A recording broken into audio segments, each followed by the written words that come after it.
Hey guys, so excited about this episode of the 88 Show. I have a very special guest, Dr. Shakila Angadi, the inspired dentist, with me talking about all things emotional health.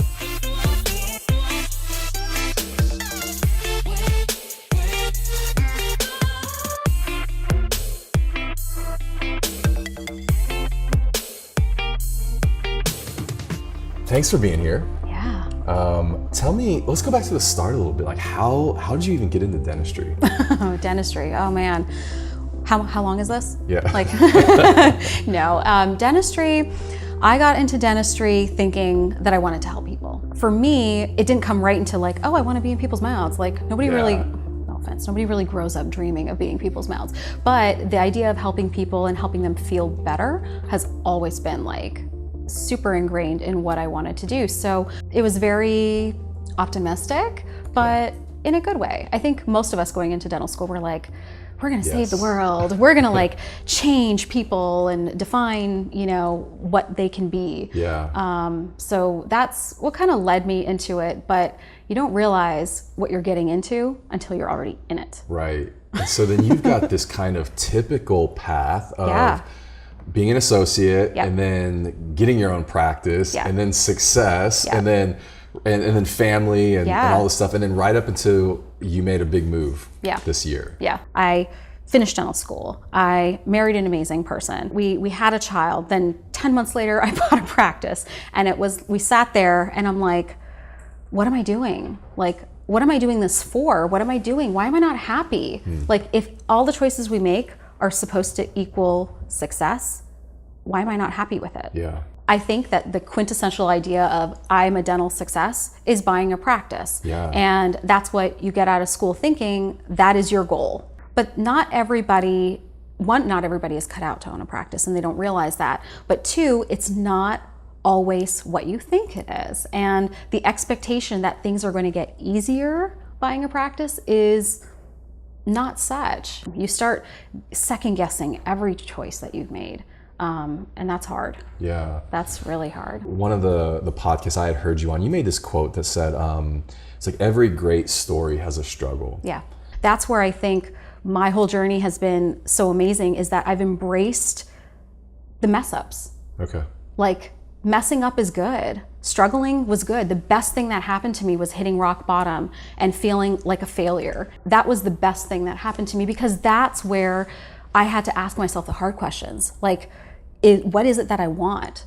I never spent any time up until that point going, what do I want? When you start second guessing everything you've done, like your entire life as you know it, it leads to a lot of like dark, vulnerable places if you're not sure how to feel in that moment. And I think a lot of us are scared to find out what that would look like. And being depressed or having sad feelings and thoughts, like, you know me, I'm a big fan to know that emotions are an indicator of something deeper. And if we don't deal with that and we keep just stuffing it down like society expects us to, where does that lead us? So I mean, over here in our staff meeting, you said something, you had this phrase that really stuck out to me, because I'm like, it probably really titles me or describes me very well, but it was unflexible perfectionism.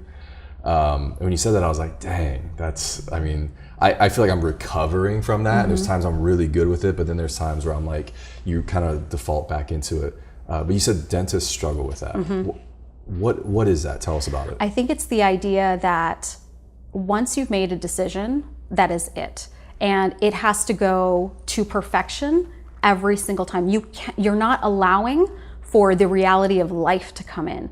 That's where they struggle, is they don't understand that something is not going to go the way they anticipated it. And that's a big reality check.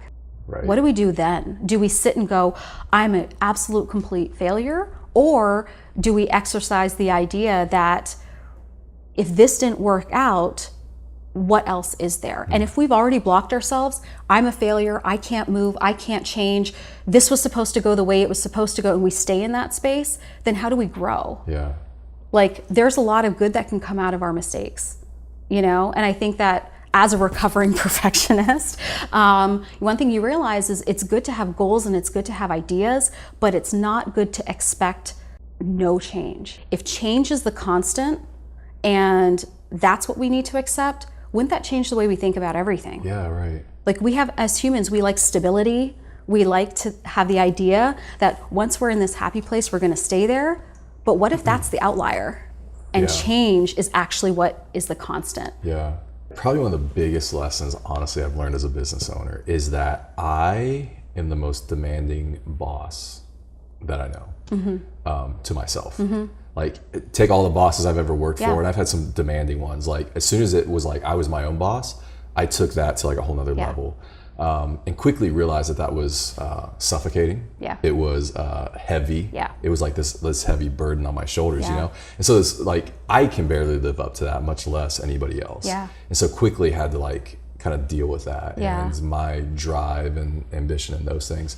And resetting expectations, right? Yeah. Like you are not a failure because somebody else, you know, did something that wasn't up to your standard. And are we projecting our expectation of ourselves on someone else? And how is that fair to that staff member if they made a mistake and that's an opportunity for growth, but we're hard on them? Yeah. How come you didn't get this done yesterday? Why wasn't it not done to what I expected it to be? And having that inflexibility, that's why I like that term. If we're not taking the idea that every setback is an opportunity to grow. And what if that is where we need to be focusing on? If you as the business owner are equating every mistake as a failure, and now that's you, and you're a failure because of that mistake. Yeah, the whole like mental health, like emotional EQ has been such a just journey of mine through this. Talk about what, I mean, just like that concept, because it's not like it's new, but it's definitely getting some buzz right now. Right. It's a buzzword right now. And it's ironic because it's been around for a good 15 years where IQ was then divided into all these different quotients. So EQ, emotional quotient, you know, you have your interpersonal quotient, you have your intelligence quotient, you have all these different types of quotients, but ultimately emotional intelligence can actually be learned. You can learn and grow it. Whereas your intelligence quotient, you got what you got. You know, like that's it. Like there is nothing else. Whereas if you can learn to understand your emotions in the moments that you feel them and use those emotions as a tool to make and go with better decisions, that is so powerful. And they are finding that people who have higher EQs do better in business because it trickles down to their communication, their interpersonal skills, their creative problem solving. I mean, all the ingredients you need to fight the fires that do come with owning a business. And it's interesting because people go, oh, well, that's just a bunch of, you know, I don't know if I really want to be in touch with my emotions. And the first thing I ask is, well, what are you afraid of? Because it's always a fear holding someone back.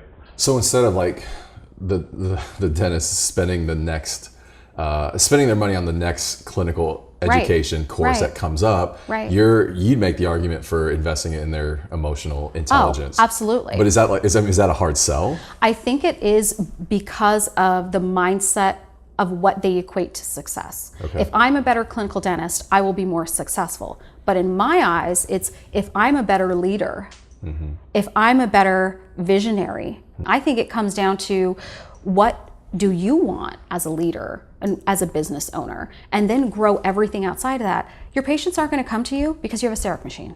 They're going to come to you because they like you, that you're friendly, you're approachable, your team has the same vibe. Those are my favorite patients. It's all the emotional. ones, it's all emotional. And guess what? It's all connection based. So it's not because you had the best and brightest of the technology. It's how you were as a person and a leader and how you convey that to your staff and the environment that then attracts the type of patient that you want. Well, I know you work with dentists in this space, consulting, which we'll talk about. I would have to imagine that it becomes that it's an episode that triggers that conversation.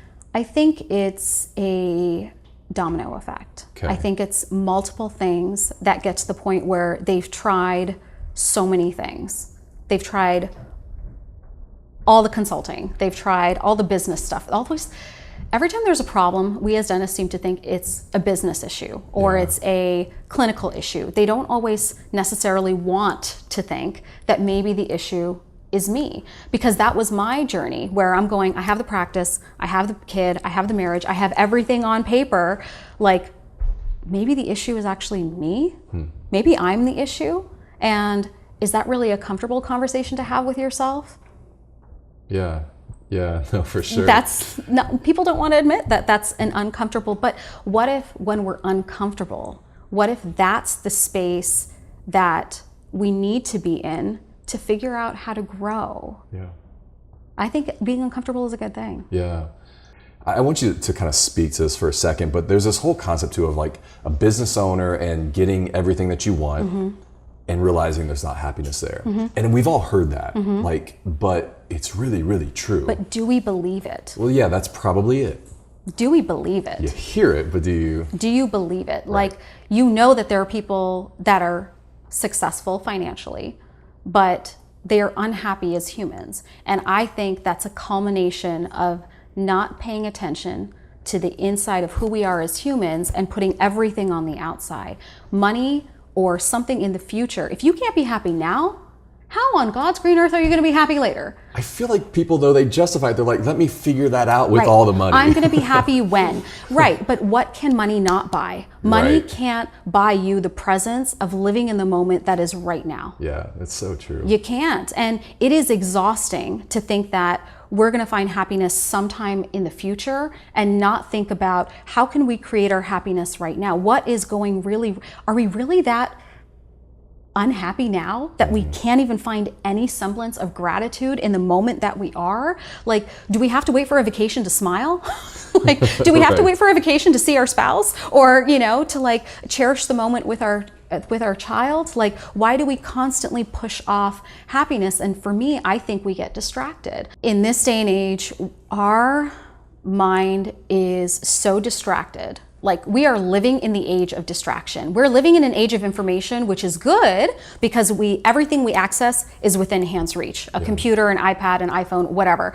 But in this time more than ever, we are burning out. We're lighting the candle longer, we're burning out faster, and it is because we're absorbing all this information, and our brain as a function or as an organ is not meant to do that. Emotions are getting squandered because we're thinking the more we add on to everything else that's going on, that's going to get us to the next level, to the next capability, but we're losing connection. We're losing the idea that we need to feel.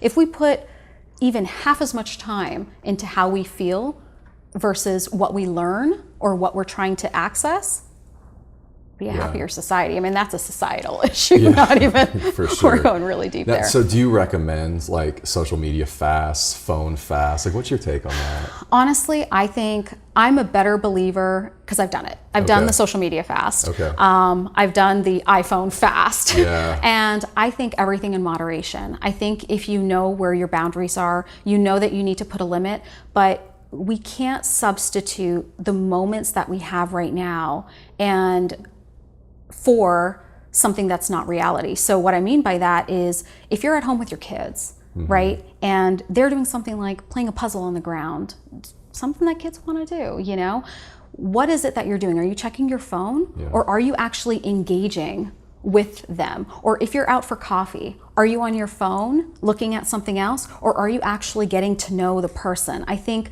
knowing that being present in that moment is the way to create emotional memories. That's the key, because I was reading one study where it was talking about we remember more between the age of 20 and 35. And then there's this great big abyss until we get to about 65, which I thought was incredible. That's what, almost 30 years of your life, that by the time you get to 70, you still remember the ages of 20 to 35 the most. Why? Because that's when the most life changes happen. You created all these emotional memories. And now when you're on this autopilot stage of your life between 35 to 70, you're going, oh, I'm just going to go through the motions. But do we want a life that's just gone through the emotions? Or do we actually want to feel and live and breathe and know that it's there? And I can't help but think that in the age of social media, where everything is pseudo connection, that we're losing the idea of having a full life, and we don't value it. We don't value it. I mean, is it worth living if we're not enjoying where we are? I don't know. That's some serious heavy stuff. Yeah, hey. Yeah. Okay, so a few things before we kind of wrap up here. I know you're working with dentists on this consulting. Tell us what that looks like, what you're doing. Absolutely. So when they start the journey with me, a lot of times I like to make sure that, are they ready to take change in their life? Are they ready to do the hard work of vulnerability? And this is not psychology, right? Okay. I'm like, if you need a therapist, please go do that, because that's not me. But if you're ready to learn the tools that you need to have to deal with you as a human, as a person, to figure out what you want, then let's go. So I'm certified, so I'm able to give an emotional intelligence test, which is a great tool for me. Now, it's not everything, but it is an idea of what of the 28 to 32 competencies in emotional intelligence, ranging from resilience to stress management to empathy to, all these different topics that we don't even realize that emotional intelligence encompasses. It gauges where their strengths and vulnerabilities are. And then we sit down and we make a plan and we figure out what is holding them back. So these guys out there, if they want to get in touch with you, find out more about what you're doing, where's the best place they should go? Best place to go right now is probably my social. As far as Facebook, Instagram, I'm very accessible. I like being at the point where people can reach out to me, ask questions, and be interactive with that. Again, we're all about connection, not an informal way of doing it. So at the Inspired Dentist. At the Inspired Dentist. Okay. Yep. Both all my Instagram handles are and Facebook. Yep. Awesome. At the Inspired Dentist. Okay.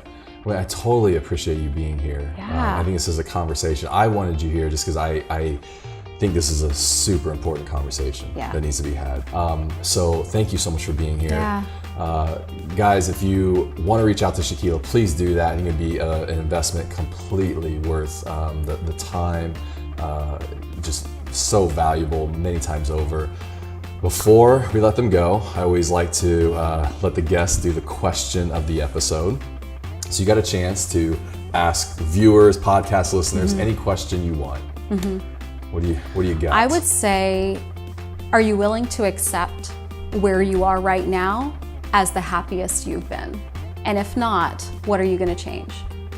Because I think the choice is within us. And if you believe that and you want better, there is better. Wow. Yeah. That's better than any question I've ever asked. I'm just let you take over. Chalk it up to the process. Interviewing. All right, you killed it. Yeah. I appreciate you being here. Thanks so much. Guys, thanks for being here. As always, best place to connect with me is on Instagram at Joshua Scott. Guys, I'll see you next episode.